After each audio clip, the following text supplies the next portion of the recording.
Polit ബ്യൂറോയിലേക്ക് പ്രധാനപ്പെട്ട ഒരു വ്യക്തി കൂടി കേരളത്തിൽ നിന്നും വരുന്നു എന്നുള്ള സൂചനകളാണ് പുറത്തു വരുന്നത്.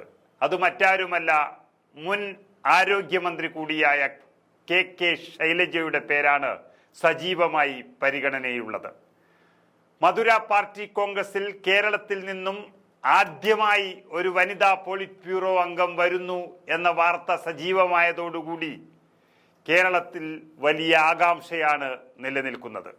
PBയിലെ 2 വനിതാ അംഗങ്ങളായ വൃന്ദ കാരാട്ടിനും സുഭാഷിണി അലിക്കും പ്രായപരിധി ബാധകമായതിനാലാണ് പുതിയ 2 പേർ വരാനുള്ള സാധ്യത ഇപ്പോൾ ചർച്ചയാകുന്നത്. CITU ദേശീയ അധ്യക്ഷ കെ ഹേമലത, അതുപോലെ തന്നെ തമിഴ്നാട്ടിൽ നിന്നുള്ള മുതിർന്ന കേന്ദ്ര കമ്മിറ്റി അംഗം യു വാസുകി, അതുപോലെ കെ ശൈലജ, ജനാധിപത്യ മഹിളാ അസോസിയേഷൻ ജനറൽ സെക്രട്ടറി കൂടിയായ മറിയം ദാവ്ലെ എന്നീ 4 പേരിൽ 2 പേരാകും ഇതിൽ പരിഗണിക്കപ്പെടുക. അതിൽ കെ ശൈലജയ്ക്ക് പരിഗണന ഉണ്ട് എന്നുള്ള വാർത്തകളാണ് ഇപ്പോൾ ഏറ്റവും അവസാനമായി പുറത്തു വരുന്നത്. നമുക്കറിയാം, ശൈലജയുടെ രാഷ്ട്രീയ ജീവിതം കണ്ണൂർ രാഷ്ട്രീയത്തിൽ നിന്നും ഉയർന്നു വന്ന് നിലവിൽ കേരളത്തിൻ്റെ ചരിത്രത്തിലെ ഏറ്റവും വലിയ ഭൂരിപക്ഷത്തിൽ മട്ടന്നൂർ നിയോജക മണ്ഡലത്തിൽ നിന്നും വിജയിച്ച് വന്ന കെ ശൈലജ. അതിനു മുമ്പും അവർ അവിടെ നിന്ന് തന്നെ വിജയിച്ച് കേരളത്തിൻ്റെ ആരോഗ്യമന്ത്രിയായി നല്ല നിലയിൽ ആരോഗ്യവകുപ്പ് കൈകാര്യം ചെയ്തു എന്നുള്ള വാർത്തകളൊക്കെ നമ്മൾ കേട്ടു. പിന്നീട് അതിൻ്റെ മറ്റ് അലവേലികളൊക്കെ ഉണ്ടായി. അതിൻ്റെ പേരിൽ അനവധി അഴിമതി ആരോപണങ്ങളൊക്കെ അടക്കം വരികയുണ്ടായി. അത് പിന്നീടായിരുന്നു. എങ്കിലും ആരോഗ്യമന്ത്രിയാകുന്ന സമയത്ത് നല്ല രീതിയിൽ ശോഭിച്ച കെ ശൈലജ അന്ന് തന്നെ രാഷ്ട്രീയ ജീവിതത്തിൽ വ്യക്തിമുദ്ര പതിപ്പിച്ചു എന്ന് വേണമെങ്കിൽ പറയാം. നിലവിൽ 61,000-ൽ പരം വോട്ടുകൾക്ക് വിജയിച്ച് നിൽക്കുന്ന സമയത്തായിരുന്നു വടകരയിൽ ലോകസഭയിലേക്ക് അവരെ മത്സരിപ്പിച്ചത്.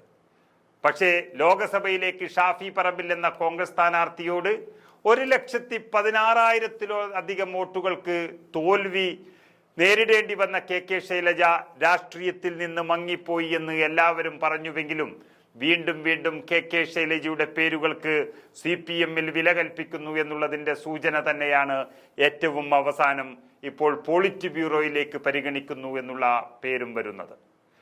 വടകരയിൽ പരീക്ഷിക്കുമ്പോൾ തന്നെ അത് പിണറായി വിജയന് എതിരായി വരുന്ന ഒരാളെ ഒതുക്കാൻ നോക്കുന്നു എന്നുള്ളൊരു പേരുകൂടി ഉണ്ടായിരുന്നു.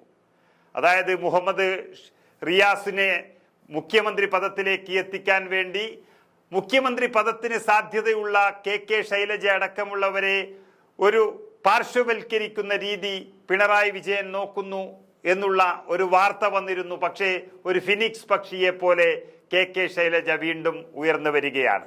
അതിൻ്റെ വാർത്തകളാണ് ഇപ്പോൾ പുറത്തു വരുന്നത്. ഇതൊരു പക്ഷേ മുഖ്യമന്ത്രി സ്ഥാനത്തേക്കുള്ളൊരു ചവിട്ടുപടിയാകുമോ എന്നും കേരളം കരുതുകയാണ്.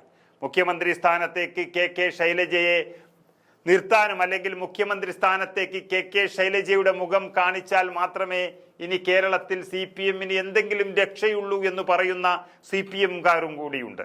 പക്ഷേ കേരളത്തിൽ അതിശക്തമായി നിലനിൽക്കുന്ന ഭരണവിരുദ്ധ വികാരവും മുഖ്യമന്ത്രിയും മകളുമടക്കം കാട്ടിക്കൂട്ടിയ അഴിമതിയുടെ കൂത്തരങ്ങാക്കി മാറ്റിയ കൊച്ചു കേരളത്തിൻ്റെ ഒരു അവസ്ഥയും വെച്ചു നോക്കുമ്പോൾ ഒരുപക്ഷെ കെ ശൈലജയ്ക്കും കേരളത്തെ രക്ഷിക്കാൻ അല്ലെങ്കിൽ CPM-നെ രക്ഷിക്കാൻ കഴിയുമെന്ന് തോന്നുന്നില്ല. എങ്കിലും മുഖ്യമന്ത്രി സ്ഥാനത്തേക്കുള്ള ഒരു ചവിട്ടുപടി അല്ലെങ്കിൽ മുഖ്യമന്ത്രി പദത്തിന് അരികെ തന്നെ എത്തി നിൽക്കുന്ന ഒരു സ്ഥാനമാണ് കെ ശൈലജയ്ക്ക് വരാൻ പോകുന്നത്. മധുര പാർട്ടി കോൺഗ്രസിൽ ഒരുപക്ഷെ പോളിറ്റ് ബ്യൂറോ അംഗങ്ങളെ തീരുമാനിക്കുന്ന സമയത്ത് കണ്ണൂരിൽ നിന്നുള്ള കെ ശൈലജയുടെ പേരും വരാൻ സാധ്യതയുണ്ട് എന്ന് തന്നെയാണ് ഏറ്റവും അവസാനം ലഭ്യമാകുന്ന വാർത്തകൾ.